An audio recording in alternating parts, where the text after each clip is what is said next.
حضرت امام زین العابدین ان کی زندگی میں ایک شخص آیا تو عرض کیا کہ مجھے کوئی آپ دعا بتائیں، تو فرمایا لوگوں کو کثرت سے سلام کر، سلامتی لوٹ کے تیرے اوپر اب آئے گی، اور وہ سلامتی جب تیرے اوپر آئے گی تو اس سے بلائیں، مصیبتیں یعنی بیماریاں، دکھ، قرضے، تکلیفیں، حالات ختم ہو جائیں گے۔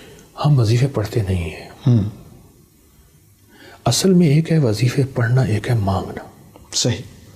میں اکثر کہتا ہوں کہ اللہ سے اگر مانگنا سیکھنا ہے تو چوراہوں میں چلے جائیں، یہ جو پیشہ ور مانگنے والے ہیں نا، ان سے سیکھیں۔ ان کی آنکھیں سنوالی، ان کے بول سنوالی، ان کے لباس سنوالی، ان کے ہاتھ سنوالی، ان کے جذبے سنوالی، ان کی چال سنوالی، حالانکہ وہ کوئی مستحق نہیں ہوتے۔ اصل تو ان کو دینا چاہیے جو سوال نہیں کرتے، وہ ڈھونڈنا ہمیں چاہیے۔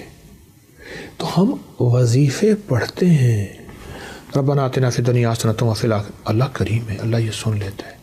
میرا اللہ کہتا ہے میرے بندے تو دیکھ تو صحیح کس ہستی کے سامنے تو بیٹھا ہے اور کیسے مانگنا چاہیے، اور ہمارے سامنے زاری کیا ہو۔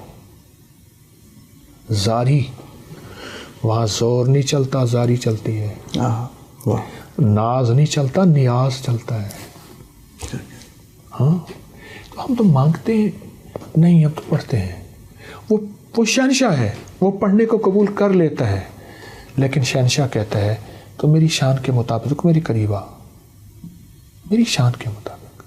اس لیے قرآن میں اللہ نے بندوں سے شکوہ کیا ہے، وما قدر اللہ حق قدرہ، لوگوں تم نے میری قدر نہ کی، قدر کا حق ادا نہ کیا۔ تو ہم وظیفے گڑ گڑا کے پڑھیں، بھکاری بن کے پڑھیں، محتاج بن کے پڑھیں، اور ہر وظیفے کے بعد اگر ہم استغفار کر لیں، اے اللہ کوئی میرا گناہ، میری کوئی خطا جس کی وجہ سے میری وظیفے دعائیں قبول نہیں ہوتی، تو اپنی رحمت سے معاف کر دے، قبول کر لے۔ ایک درویش تھے، نماز کے بعد دونوں ہاتھ ایسے منہ پہ رکھ لیتے تھے، تو کسی نے پوچھا کیوں رکھتے ہیں؟ فرمایا مجھے خطرہ ہے میری نماز میرے منہ پہ نہ مار دی جائے۔ اللہ۔